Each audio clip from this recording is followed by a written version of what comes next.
नमस्कार, मैं प्रकाश सर फिर एक बार आपके सामने कक्षा 8 हिंदी विषय का सबसे पहला चैप्टर ध्वनि लेके आया हूँ।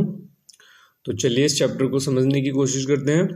तो बच्चों, सबसे पहले हमें किसी भी चैप्टर को समझने के लिए दो चीज़ें समझनी होती हैं। एक तो उस चैप्टर का जो नाम होता है, पाठ का नाम, अगर हमें वो समझ में आ गया तो हमें ये सारी बातें समझ में आ गई, ठीक। और दूसरी चीज़ होती है कि ये जो पाठ है इससे हमें क्या सीख मिलती है।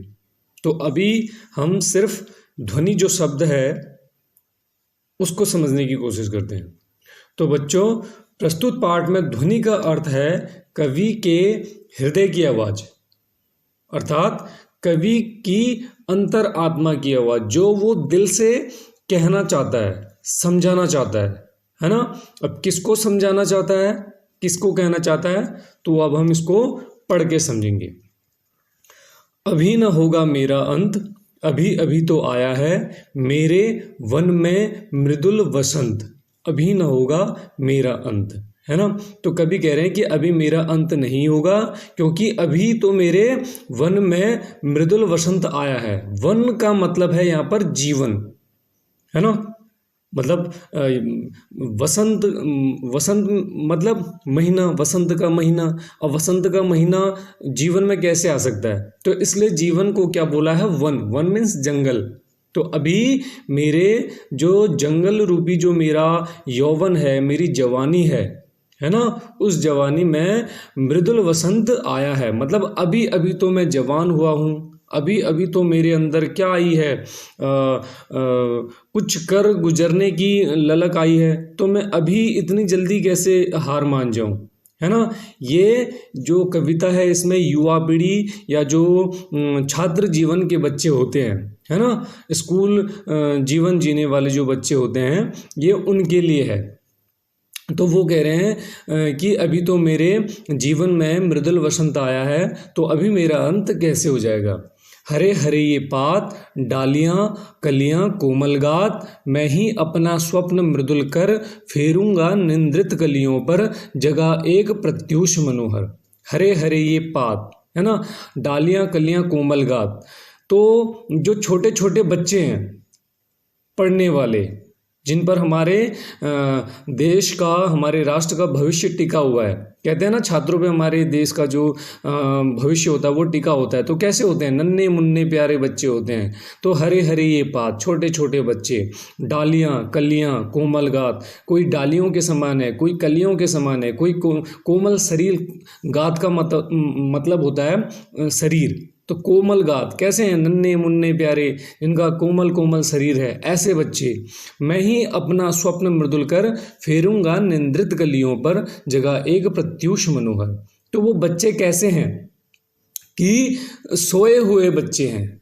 सोए हुए बच्चे हैं मतलब हारे हुए बच्चे हैं। कहीं ना कहीं उनके अंदर नकारात्मकता आ गई है कि नहीं, ऐसा मैं नहीं कर पाऊंगा, या किसी बुरी संगति में फंसकर, या अपने मार्ग से भटककर, है ना, मतलब वो गलत राह पे जो चले गए हैं, या फिर जो बहुत आलसी हो गए हैं, कुछ करना नहीं चाहते, ऐसे बच्चों के लिए कह रहा है कि मैं अपना स्वप्न मृदुल कर, जो कवि चाहता है, जो कवि ने सोचा है कि मैं अपने देश के युवा पीढ़ी को ऐसे आगे बढ़ाऊंगा, तो उसका जो सपना है उसको मृदुल कर, मतलब बहुत ही मनमोहक बनाकर फेरूंगा निंद्रित कलियों पर। जो निंद्रित कलियां कौन है, जो प्यारे छोटे बच्चे हैं, उन पर फेरूंगा, जगह एक प्रत्यूष मनोहर, है ना। एक मतलब एक नया सवेरा बनाकर उनके ऊपर ये अपना हाथ फेरूंगा।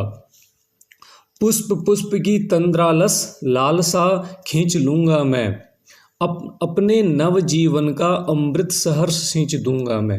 पुष्प पुष्प की तंद्रालस, पुष्प पुष्प मीन यहाँ पर युवा पीढ़ी को फूल पत्ती, है ना, लताएं, जो एक जंगल में होते हैं छोटे छोटे पौधे, उनसे जोड़ा गया है।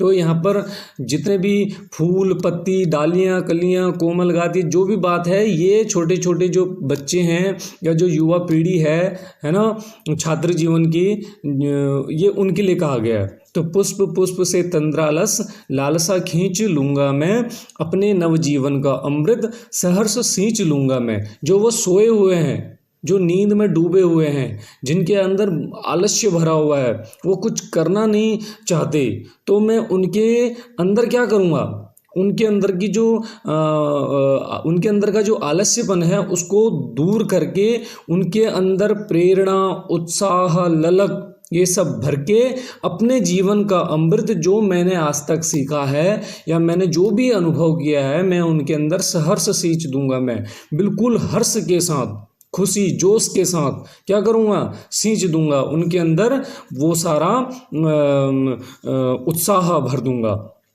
द्वार दिखा दूंगा फिर उनको, है मेरे वे जहाँ अनंत, अभी ना होगा मेरा अंत। और मैं उनको वहाँ तक पहुँचा दूंगा जहाँ तक वो जाना चाहते हैं, जिसका कोई अंत नहीं है। कहते हैं ना, मतलब कामयाबी का कोई अंत नहीं है, कुछ पाने का कोई अंत नहीं है ना। आप चाहें तो कुछ भी बन सकते हैं, है ना, उसका कोई अंत नहीं है। तो मैं उनको वहाँ तक पहुँचा दूंगा, उस सीमा तक पहुँचा दूंगा जिसका कोई अंत नहीं है, और अभी ना होगा मेरा अंत।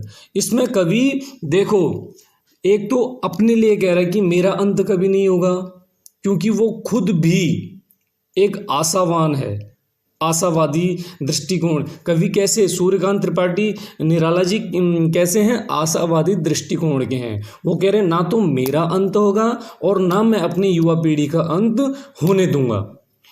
इस कविता से है, अब इससे क्या निष्कर्ष निकलता है, इस कविता से ये निष्कर्ष निकलता है कि कवि जो हैं वो एक आशावादी दृष्टिकोण के कवि हैं। वो खुद भी जीवन में आगे बढ़ते हुए अपनी जो राष्ट्र के जो बच्चे हैं, जो युवा पीढ़ी है, जिन्हें कुछ आगे करना है देश के लिए, उनको आगे और उत्साहित करने के लिए उन्होंने ये कविता का निर्माण किया है।